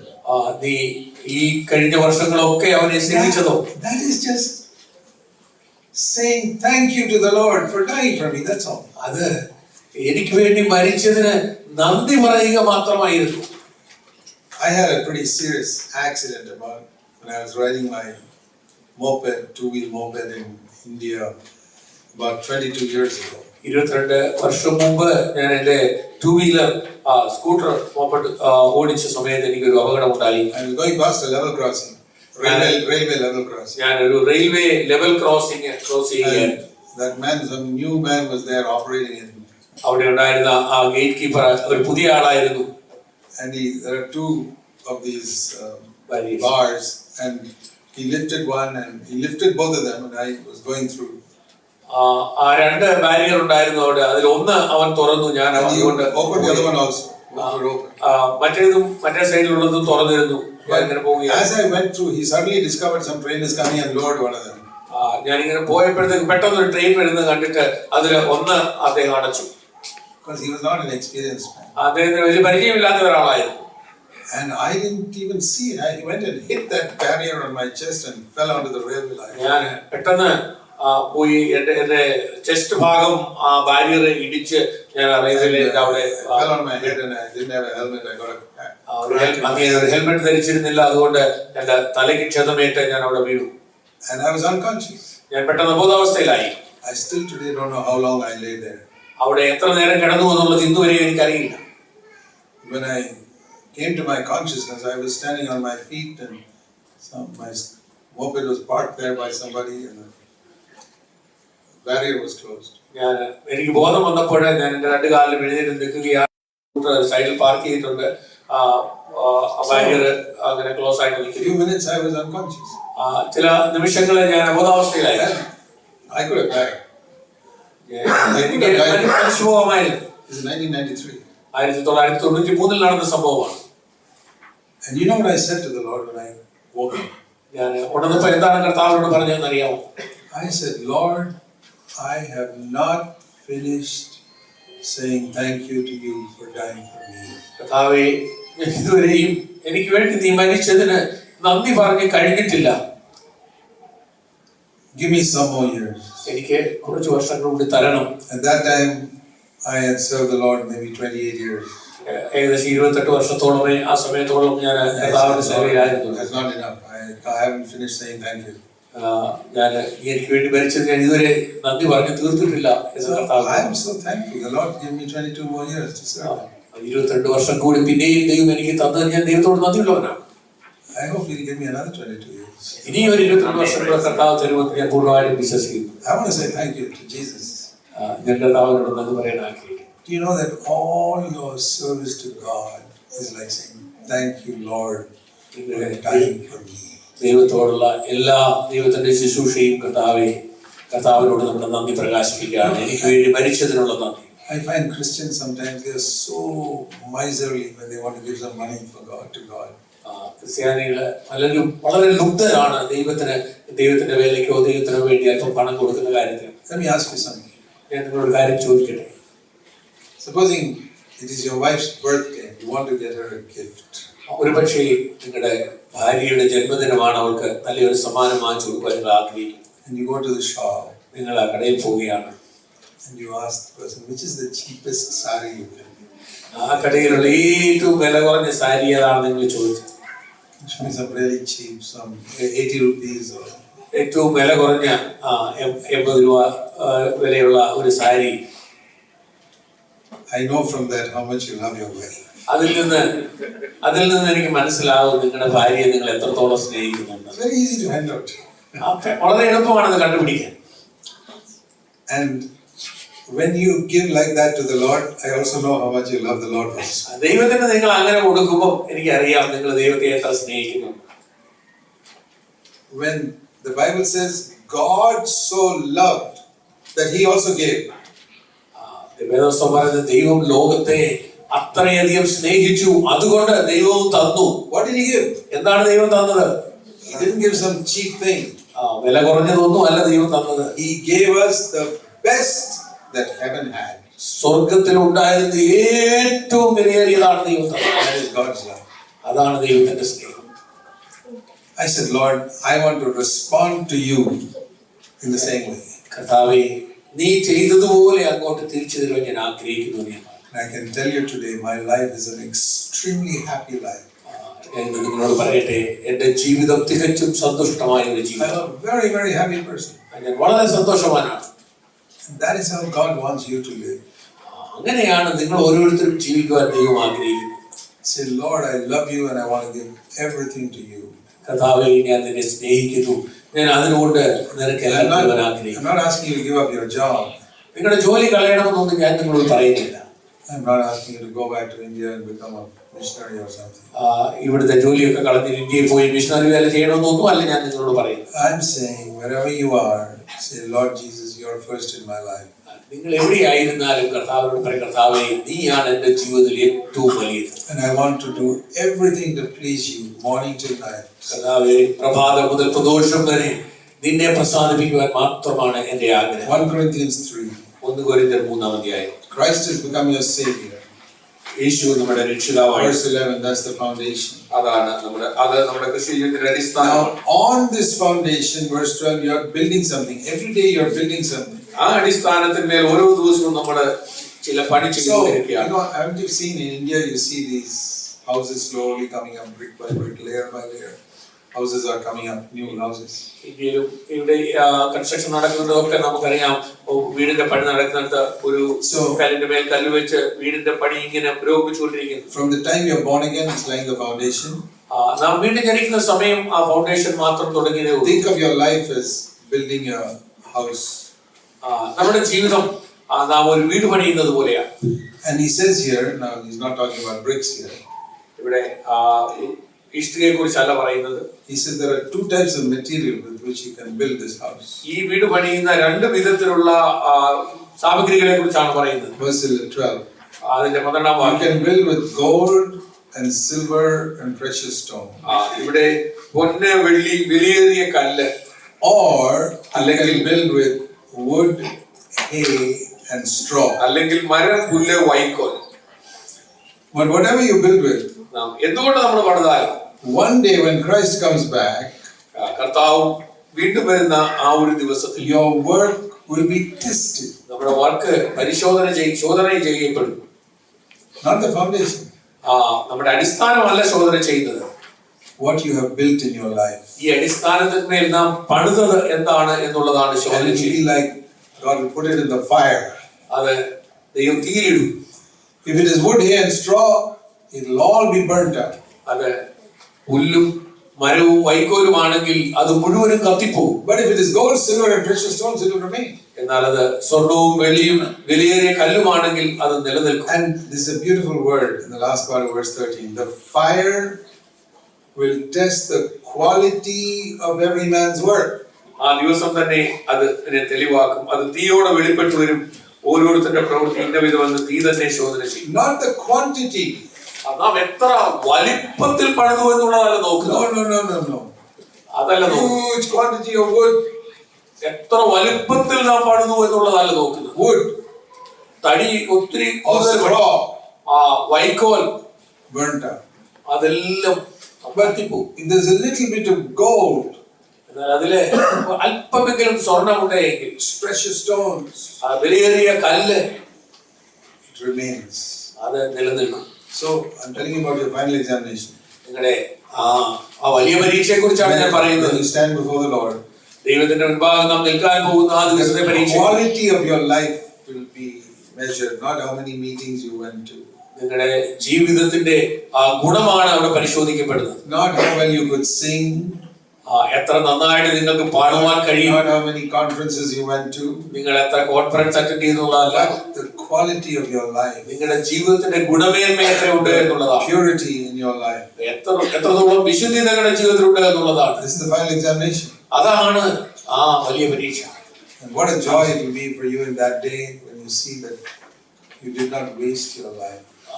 ആ ദിവസത്തിൽ നമ്മുടെ ജീവിതം നാം വൃഥാവായി കളഞ്ഞില്ല എന്ന് മനസ്സിലാക്കുവാൻ കഴിയുമെന്ന് നാം എത്ര സന്തോഷമുള്ളവരായിരിക്കും. See, there are many people who say, give your life to Christ, otherwise you'll go to hell. അനേകരെ പ്രസംഗിക്കുന്നത് കേട്ടിട്ടുണ്ട്. നിങ്ങളുടെ ജീവിതം ക്രിസ്തുവിന് കൊടുക്കുക, അല്ലെങ്കിൽ നിങ്ങൾ നരകത്തിൽ പോകും. I never preach like that. ഞാൻ ഒരിക്കലും അങ്ങനെ പ്രസംഗിക്കാറില്ല. I'll tell you why I don't preach like that. എന്തുകൊണ്ടാണ് ഞാൻ പ്രസംഗിക്കാത്തത്? Because you don't read the apostles preaching like that at all. You don't read the apostles preaching like that. അക്കാര്യം അപ്പോസ്തലന്മാർ ആരും തന്നെ അങ്ങനെ പ്രസംഗിച്ചതായിട്ട് നിങ്ങൾ വായിക്കുന്നില്ല. Do you know when Jesus warned people about hell, it was always to believers? നരകത്തെ കുറിച്ച് മുന്നറിവ് പറഞ്ഞ് പ്രസംഗിച്ചപ്പോഴൊക്കെ യേശു ആരോടാണ് പറഞ്ഞതെന്ന് അറിയാമോ? വിശ്വാസികളോടാണ്. Jesus did not tell unbelievers you go to hell. അവിശ്വാസികളോട് ആരോടും നിങ്ങൾ നരകത്തിൽ പോകുന്ന യേശു പറഞ്ഞിട്ടില്ല. Do you know to whom Jesus warned about hell? നരകത്തെ കുറിച്ച് യേശു പറഞ്ഞ് മുന്നറിവ് കൊടുത്ത് ആർക്കാണെന്ന് അറിയാമോ? We preach to unbelievers, hey, you go to hell. അവിശ്വാസികളോടാണ് നമ്മൾ പറയുന്നത് നരകത്തിൽ പോകുന്നത്. But let me show you whom Jesus spoke. യേശു ആരോടാണ് പറഞ്ഞത്? Turn with me. Matthew chapter 5. മത്തായിയുടെ സുവിശേഷം 5-ാം അധ്യായം. The multitudes came. Verse 1. 1-ാം വാക്യം. He saw the multitudes there. പുരുഷാരത്തെ കണ്ടാറെ. And he went up to the mountain. മലമേൽ കയറി. He sat down. അവിടെ ഇരുന്നു. And his disciples came. അവന്റെ ശിഷ്യന്മാർ അടുത്ത് വന്നു. And he began to teach his disciples. ശിഷ്യന്മാരെയാണ് അവൻ പഠിപ്പിക്കാൻ തുടങ്ങി. Blessed are the poor in spirit. ആത്മാവിൽ ദാരിദ്ര്യം ഉള്ളവർ ഭാഗ്യവാന്മാർ. Verse 3. അതിന്റെ 3-ാം വാക്യം. And then verse 22. അതിന്റെ 22-ാം വാക്യം. If you are angry with your brother, you will be guilty before the court. ഞാൻ നിങ്ങളോട് പറയുന്നത്, സഹോദരനോട് കോപിക്കുന്നവരെല്ലാം ന്യായവിധിക്ക് യോഗ്യനാകും. That is, if your anger is in your heart. നിങ്ങളുടെ ഹൃദയത്തിൽ കോപമുണ്ടെങ്കിൽ. But if the anger comes out of your mouth in a word, നിങ്ങളുടെ ഹൃദയത്തിൽ നിന്ന് കോപം നിങ്ങളുടെ വാക്ക് മുഖേന പുറത്തോട്ട് വന്നെങ്കിൽ, then you will be guilty before the Supreme Court. അങ്ങനെയെങ്കിൽ നിങ്ങൾ സുപ്രീം കോർട്ടിന്റെ മുമ്പിൽ നിങ്ങൾ നിൽക്കേണ്ടി വരും. And if you go and say something more, അതിൽ കൂടുതൽ നിങ്ങൾ പറഞ്ഞാൽ, then you are in danger of going to hell. അങ്ങനെയെങ്കിൽ നിങ്ങൾ അഗ്നി നരകത്തിന് യോഗ്യനാകും. To whom is he warning about hell? ഈ നരകത്തെ കുറിച്ച് ആരോടാണ് കർത്താവ് പറഞ്ഞത്? Disciples. തന്റെ ശിഷ്യന്മാരോട്. Okay, one more example. ഒരു ഉദാഹരണം കൂടി. Verse 28. 28-ാം വാക്യം. If you lust after a woman, you've already committed adultery. ഞാൻ നിങ്ങളോട് പറയുന്നത്, സ്ത്രീയെ മോഹിക്കേണ്ടതിന് അവളെ നോക്കുന്നവരെല്ലാം ഹൃദയം അവളോട് വിചാരം ചെയ്തു പോയി. If you're lusting with your right eye, pull it out. വലങ്കണ്ണിന് കിടച്ചു വരുന്നുവെങ്കിൽ അതിനെ ചൂന്നെടുത്ത് എറിഞ്ഞു കളഞ്ഞു. Because if you don't do it, നിങ്ങൾ അത് ചെയ്യുന്നില്ല എങ്കിൽ, verse 29, your whole body can be thrown into hell. നിന്റെ ശരീരം മുഴുവൻ നരകത്തില് വീഴാൻ സാധ്യതയുണ്ട്. Whom is he warning about hell?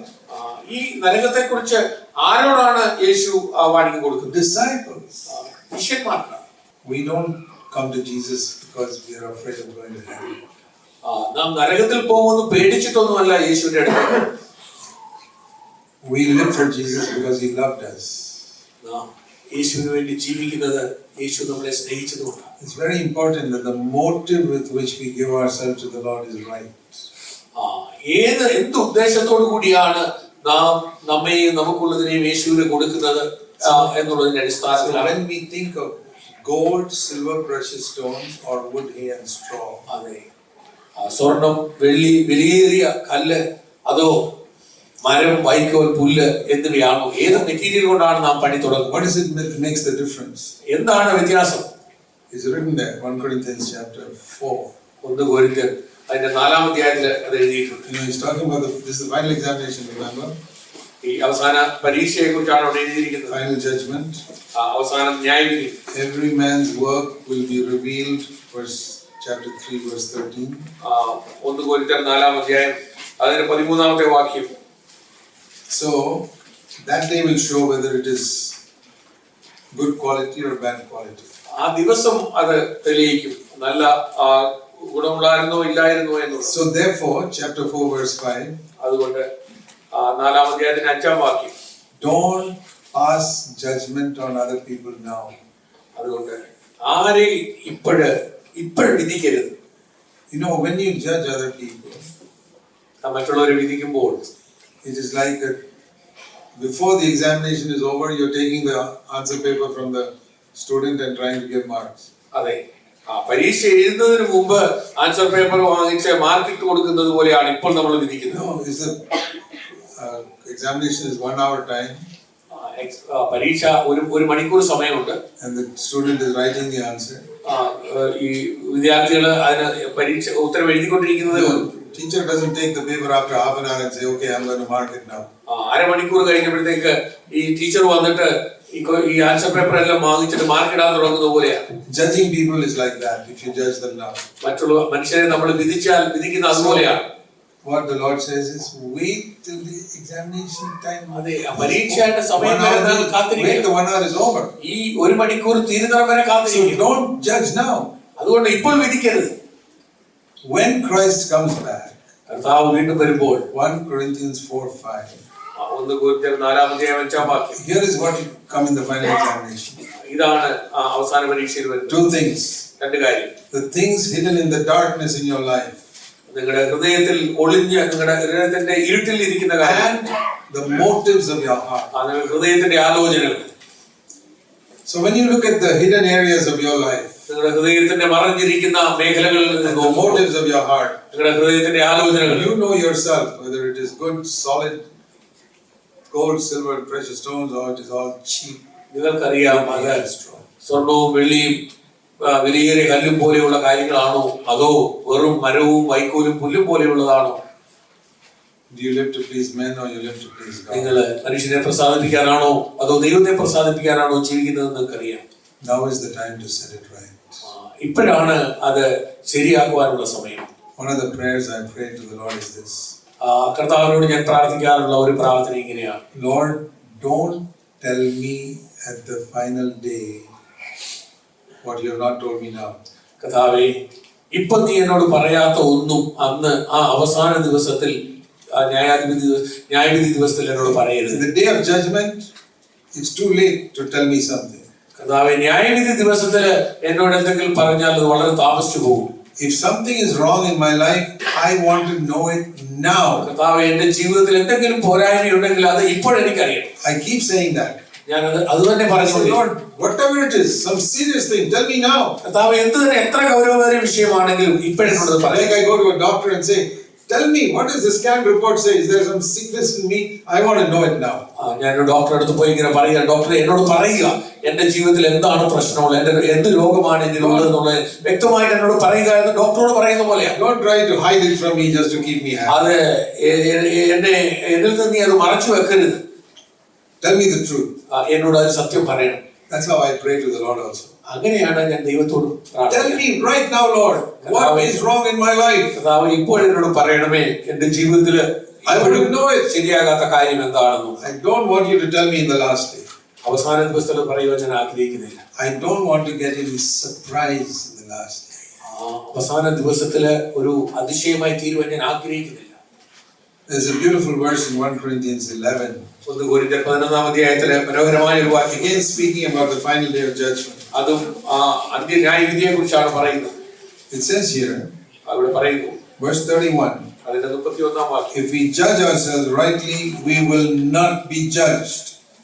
നാം നമ്മെ തന്നെ വിധിച്ചാൽ വിധിക്കപ്പെടുകയില്ല.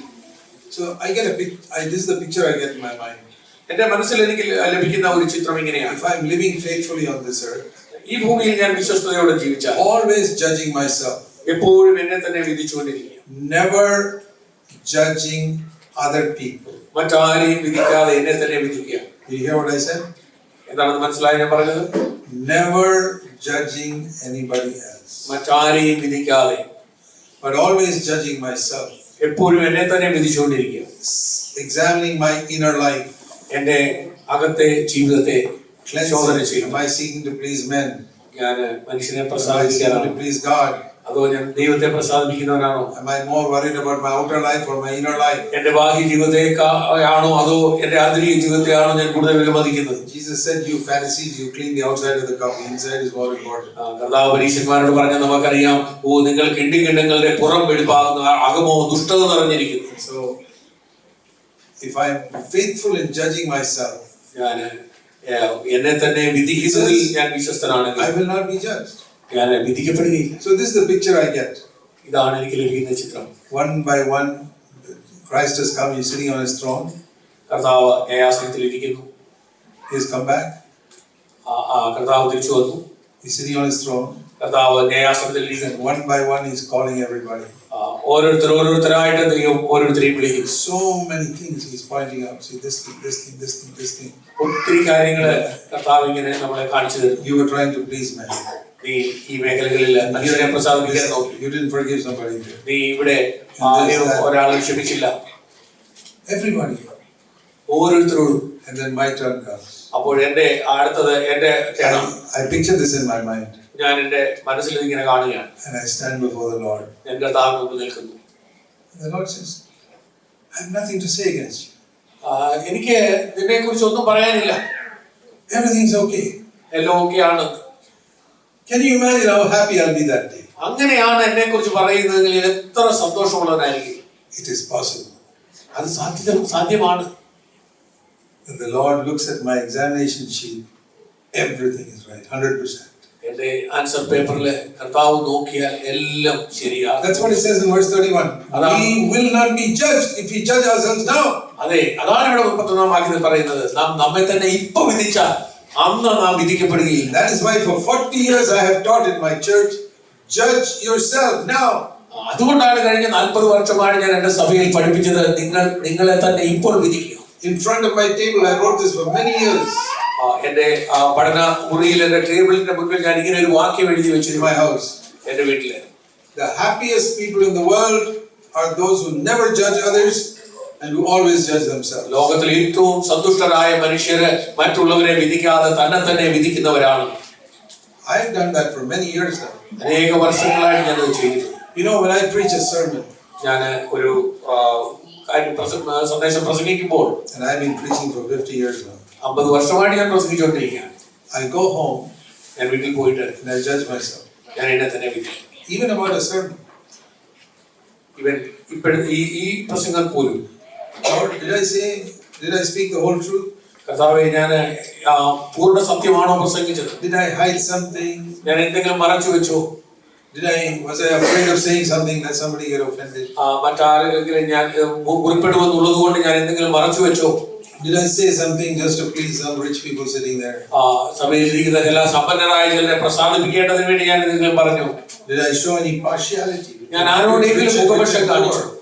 ഞാൻ സമ്പന്നരെന്നോ പാവപ്പെട്ടവരെന്നോ ഉള്ള ബന്ധത്തിൽ എന്തെങ്കിലും മുഖപക്ഷം ആരോടെങ്കിലും കാണിച്ചോ? Was I a faithful servant to speak the whole truth to your people? യഥാർത്ഥ സത്യം പ്രസംഗിക്കുന്ന ഒരു വിശ്വസ്തനായ ശുശ്രൂഷകനായിരുന്നോ ഞാൻ? I have been judging myself for at least 40 years. കഴിഞ്ഞ 40 വർഷമായിട്ട് നിരന്തരമായിട്ട് ഞാൻ എന്നെ തന്നെ അങ്ങനെ എപ്പോഴും വിധിക്കുന്നവനാണ്. And sometimes when I speak to people also, മറ്റുള്ളവരോട് ഞാൻ സംസാരിക്കുമ്പോൾ afterwards I judge myself. ഞാൻ എന്നെ തന്നെ വിധിക്കാറുണ്ട്. Was that a kind way to speak to somebody? അവരോട് അങ്ങനെ സംസാരിച്ചത് ദയുള്ള ഒരു രീതിയിലാണോ ഞാൻ സംസാരിച്ചത്? Keep judging yourself. നിങ്ങൾ തന്നെ ഈ വിധത്തിൽ speech will become more and more pure. അപ്പോൾ നമ്മുടെ സംസാരം വളരെ വിശുദ്ധമുള്ളതായി തീരും. Sometimes we speak in a very careless way to our wives and to other people whom we know well. പലപ്പോഴും ശ്രദ്ധയില്ലാതെ നാം നമ്മുടെ ഭാര്യമാരോടോ മറ്റുള്ളവരോടോ സംസാരിക്കാറുണ്ട്. Even if you have a servant in the home, ഒരു പക്ഷേ നമ്മുടെ വീട്ടിൽ ജോലിക്ക് നിൽക്കുന്ന ഒരാളുണ്ടെങ്കിൽ I judge myself to see have I spoken kindly. ആ ആളിനോട് ഞാൻ ദയോട് കൂടിയാണോ സംസാരിച്ചത് ഇല്ലയോ എന്ന് ഞാൻ എന്നെ തന്നെ വിധിക്കാറ്. Maybe a very poor person, but ഒരു പക്ഷേ പാവപ്പെട്ട ആളായിരിക്കാം, but it's a creation of God. അവര് ദൈവത്തിന്റെ ഒരു സൃഷ്ടിയാണ്. I have to speak respectfully. ഞാൻ അവരോട് ബഹുമാനത്തോടെ സംസാരിക്കേണ്ടിയിരിക്കും. Everything to judge myself. എല്ലാത്തിലും എന്നെ തന്നെ ശോധന ചെയ്യണം. The way I spent my money there. ഞാൻ എന്റെ പണം ചെലവഴിക്കുന്നതിനുള്ള ബന്ധത്തിൽ Was it a waste of money? അത് ശരിക്കും ആ പണം ഞാൻ ദുർവിനിയോഗം ചെയ്തോ? Everything. If you judge yourself, it becomes a habit in your life. നാം നമ്മളെ തന്നെ വിധിക്കുകയാണെങ്കിൽ അത് നമ്മുടെ ജീവിതത്തിന്റെ ഒരു സ്വഭാവമായി. I tell you, one day when you stand before Jesus Christ, ഞാൻ നിങ്ങളോട് പറയട്ടെ, ഒരു ദിവസം കർത്താവിന്റെ ന്യായാസനത്തിന്റെ മുമ്പിൽ നാം നിൽക്കുമ്പോൾ the Lord will look at that and say, 100%. കർത്താവ് അത് നോക്കിയിട്ട് പറയും 100% mark. I want to get those marks. ആ വിധത്തിൽ മാർക്ക് കിട്ടുവാൻ ഞാൻ ആഗ്രഹിക്കുന്നു. I want to please the Lord. എനിക്ക് ദൈവത്തെ പ്രസാദിപ്പിക്കണം. One last verse. അവസാന ഒരു വാക്യം, 2 Corinthians chapter 5. 2 കൊരിന്ത്യർ 5-ാം അധ്യായം. In 2 Corinthians 5 we read like this. ഇങ്ങനെയാണ് വായിക്കുന്നത്. Verse 9. അതിന്റെ 9-ാം വാക്യം. Therefore we have as our ambition, whether at home or absent, to please God. അതുകൊണ്ട് ശരീരത്തിൽ വസിച്ചാലും ശരീരം വിട്ടാലും ഞങ്ങൾ അവനെ പ്രസാദിപ്പിക്കുന്നവരാകുവാൻ അഭിമാനിക്കുന്നു. So what's he saying? He said that whether I'm in this body or not in this body, എന്താണ് ഇവിടെ പറയുന്നത്? ഞാൻ ഈ ശരീരത്തിൽ വസിച്ചാലും ഈ ശരീരം വിട്ടാലും my ambition is the same. എന്റെ ആഗ്രഹം ഒന്നേ ഉള്ളൂ. You know the meaning of this? ഇതിന്റെ അർത്ഥം എന്താണെന്ന് When you leave your body, ഈ ശരീരം നിങ്ങൾ വിട്ടാൽ where are you going to go? എങ്ങോട്ടാണ് നിങ്ങൾ പോകുന്നത്? Heaven. സ്വർഗത്തിലേക്ക്. So when you get to heaven, നിങ്ങൾ സ്വർഗത്തിലെത്തുമ്പോൾ, let's suppose you die today. ഒരു പക്ഷേ ഇന്ന് നിങ്ങൾ മരിക്കുന്നുവെന്നിരിക്കട്ടെ. Tomorrow's conference, you're not here because you died. നാളത്തെ കോൺഫറൻസ് നിങ്ങളില്ല. You died tonight. ഇന്ന് രാത്രി നിങ്ങൾ മരിക്കുന്നു. And you're in heaven, I hope so. നിങ്ങൾ സ്വർഗത്തിലാണെന്ന് ഞാൻ അങ്ങ് വിശ്വസിക്കുക. Tell me, what will your ambition be tomorrow in heaven? സ്വർഗത്തിൽ നാളെ നിങ്ങളുടെ വലിയ ആഗ്രഹം എന്തായിരിക്കും? Will it be to check out your bank account? എന്തായിരിക്കും നിങ്ങളുടെ സ്വർഗത്തിൽ ചെല്ലുമ്പോൾ ആദ്യത്തെ ഏറ്റവും വലിയ ആഗ്രഹം? ബാങ്കിൽ എത്ര പൈസ ബാലൻസ് ഉണ്ടെന്ന് ചെക്ക് ചെയ്യാം. Or what did other people think about me? എന്നെ കുറിച്ച് മറ്റുള്ളവർ എന്തൊക്കെയാണ് ചിന്തിക്കുന്നത് അറിയാനുള്ള ആഗ്രഹമാണ്. The only desire there will be, I want to please God. അവിടെ ചെന്നെത്തിക്കഴിഞ്ഞാൽ പിന്നെ ഒരേ ഒരു ആഗ്രഹം, എങ്ങനെയാണ് എനിക്ക് എന്റെ കർത്താവിനെ. You will have no other desire. മറ്റൊരു ആഗ്രഹവും നമുക്കുണ്ടായിരിക്കും. Not even something like, can I get an ice cream somewhere? Not even that. ഒരു ഐസ്ക്രീം ഇവിടെ കിട്ടുമോ എന്ന് അന്വേഷിക്കുക, അതൊന്നും ആയിരിക്കും. Only can I please God here? എനിക്ക് ഇവിടെ ദൈവത്തെ പ്രസാദിക്കാൻ കഴിയും. What Paul is saying is, എന്താണ് പൗലോസ് ഇവിടെ പറയുന്നത്? it is exactly the same with me, even though I am not going to have it. പൗലോസ് ഇവിടെ പറയുന്നത് അതാണ്. ഇതേ ഒരു ആഗ്രഹമാണ് ഞാൻ ഇപ്പൊ ശരീരത്തിൽ ഇവിടെ വസിച്ചാലും. That means whether I have gone there or I have not gone there, my ambition is the same. ഞാൻ സ്വർഗത്തിൽ പോയാലും ഭൂമിയിൽ ശരീരത്തിൽ വസിച്ചാലും എല്ലാം എപ്പോഴും എന്റെ ആഗ്രഹം ഇത് I want to please God. എനിക്ക് See, ദൈവത്തെ പ്രസാദിപ്പിക്കണം. Paul says, I'm going in one direction. പൗലോസ് പറയുന്നു, ഞാൻ ഒരേ ദിശയിലാണ് പോകുന്നത്. I want to please God, please God, please God, please God. എനിക്ക് ദൈവത്തെ പ്രസാദിപ്പിക്കണം, ദൈവത്തെ പ്രസാദിപ്പിക്കണം. And then I die. ഞാൻ മരിക്കുമ്പോൾ I'm continuing in the same direction. അതേ ആ ദിശയിലാണ് എന്റെ പോക്ക് പിന്നെയും തുടരുന്നത്. What about you? നിങ്ങളെ സംബന്ധിച്ച് എങ്ങനെയാണ്? We're going in some other direction. മറ്റു പല ദിശയിലാണ് നാം പോകും. And then we die. So suddenly I've got to please God. മരിച്ചു കഴിയുമ്പോഴത്തേക്ക് നമുക്ക് ഏതായാലും ദൈവത്തെ It പ്രസാദിപ്പിക്കണം. was not Paul. പൗലോസ് എങ്ങനെയായിരുന്നു? Paul says, whether I'm here or I'm there, പൗലോസ് പറയുന്നത്, direction I'm going in. എവിടെ ആയാലും അവിടെ പോയാലും എന്റെ ഉദ്ദേശം ഒന്ന് മാത്രമേ ഉള്ളൂ. So you got to correct your direction now. നമ്മുടെ ഡയറക്ഷൻ നമുക്ക് കറക്റ്റ് ചെയ്യേണ്ടിയിരിക്കുന്നു In everything. എല്ലാത്തിലും. I'll tell you something, my brothers and sisters. എന്റെ സഹോദരി സഹോദരന്മാരെ, ഒരു If കാര്യം you listen നിങ്ങളോട് to പറയാം. these words of mine, എന്റെ ഈ വാക്കുകളെ നിങ്ങൾ കേൾക്കുക. you'll be very thankful in the day of judgment. ന്യായവിധി ദിവസത്തിൽ നിങ്ങൾ തീർച്ചയായിട്ടും എന്നോട് നന്ദി പറയണം. There's a brother, a new person came to our church once. ഞങ്ങളുടെ സഭയിലെ ഒരു പുതിയ സഹോദരൻ ഒരിക്കൽ കടന്നു വന്നു. He was used to pastors in other churches for coming to our church. ഞങ്ങളുടെ സഭയിൽ വരുന്നതിന് മുമ്പ് മറ്റു സഭയിലുള്ള പാസ്റ്റർമാരുമായിട്ടൊക്കെ പലപ്പോഴും He came to our church and he heard me preaching so strong and so hard. നമ്മുടെ സഭയിൽ വന്ന് ഞാൻ വളരെ സ്ട്രോങ് ആയിട്ട് വളരെ കഠിനമായിട്ടുള്ള കാര്യങ്ങളൊക്കെ ഇങ്ങനെ പ്രസംഗിക്കുന്നത് കേട്ടു. Told somebody, this brother Zach, he preaches so hard in his message. വളരെ കഠിനമായിട്ടുള്ള കാര്യങ്ങളാണ് പ്രസംഗിക്കുന്നത്. I heard about it. എന്നിട്ട് ഞാനത് കേട്ടു ആ സഹോദരൻ പറയുന്നത്. I called him. ഞാൻ അദ്ദേഹത്തെ വിളിച്ചു. I put my arms around him and I ഞാൻ said, തോളയിൽ കൈയിട്ടോട്ട് പറഞ്ഞു സഹോദരനോട്, I said, brother, you may think my message is hard. നിങ്ങൾക്ക് തോന്നിയേക്കാം എന്റെ സന്ദേശങ്ങൾ എന്റെ ഒരു ഇച്ചിരി കഠിനമുള്ളതാണ്. In the day of judgment, when you stand before Jesus, എന്നാൽ ന്യായവിധി ദിവസത്തിൽ നീ കർത്താവിന്റെ മുമ്പിൽ നിൽക്കുന്ന ദിവസം you see the condition of other Christians who listen to all these other preachers. മറ്റ് പ്രസംഗികളൊക്കെ പ്രസംഗിച്ച കേട്ട മറ്റ് ക്രിസ്ത്യാനികളുടെ ഒക്കെ അവസ്ഥ നിങ്ങൾ And you see കാണുമ്പോൾ how much your life was 100 times better. നിന്റെ ജീവിതം അവരിൽ നിന്ന് 100% എത്ര തികച്ചും വ്യത്യസ്തമായി നിങ്ങൾ കാണുമ്പോൾ, Because if you listen to my hard preaching, എന്റെ ഈ കാഠിന്യമുള്ള എന്ന് നീ പറയുന്ന ഈ പ്രസംഗം നീ കേട്ടാൽ that day you will thank me. ആ ദിവസം നീ തീർച്ചയായിട്ടും തിരിഞ്ഞ് എനിക്ക് നന്ദി പറയും. You don't have to thank me now. ഇപ്പോൾ നീ എന്നോട് നന്ദി പറയണം. You don't appreciate its value today. ഇതിന്റെ വില ഇപ്പോൾ നിനക്ക് അറിയുകയും That day you will really appreciate. ആ ദിവസം നീ തീർച്ചയായിട്ടും എനിക്ക് നന്ദി പറയും. I'm willing to wait. അതിനുവേണ്ടി കാത്തിരിക്കുവാൻ ഞാൻ തയ്യാറാണ്. God bless you. അനുഗ്രഹിക്കട്ടെ. Let's pray. പ്രാർത്ഥിക്കാം. Heavenly Father, സ്വർഗ്ഗപിതാവേ, I thank you for all these dear brothers and sisters. ഈ സഹോദരി സഹോദരന്മാർക്കായിട്ട് ഞാൻ നന്ദി പറയുന്നു. I believe that the brothers and sisters who are sitting here are really sincere. ഇവിടെ ഇരിക്കുന്ന സഹോദരി സഹോദരന്മാരെല്ലാവരും തന്നെ സത്യസന്ധരാണ് എന്ന് ഞാൻ വിശ്വസിക്കുന്നു. I believe that otherwise they wouldn't have come here to listen to this word. അല്ലെങ്കിൽ അവരിവിടെ ഈ സന്ദേശം കേൾക്കുവാൻ വരികയില്ലായിരുന്നു എന്ന് എനിക്കറിയാം. I pray that they may not miss your best in their life. കർത്താവേ, ഞാൻ പ്രാർത്ഥിക്കുന്ന ഇതാണ്, അവരുടെ ജീവിതത്തിലെ ഏറ്റവും നല്ല ആ കാര്യം അവർക്ക് We നഷ്ടപ്പെടുവാനിടയായി. have only one life to live. കർത്താവെ, ഒരു ജീവിതം മാത്രമേ ഞങ്ങൾക്ക്. We want to live it for you. കർത്താവെ, നിനക്ക് വേണ്ടി ജീവിക്കുവാൻ 100%. 100% Help us all. സഹായിക്കണം. In Jesus' name. യേശുവിന്റെ നാമത്തിൽ. Amen. We'll have a break for half an hour. So we'll start the next session at 4:30.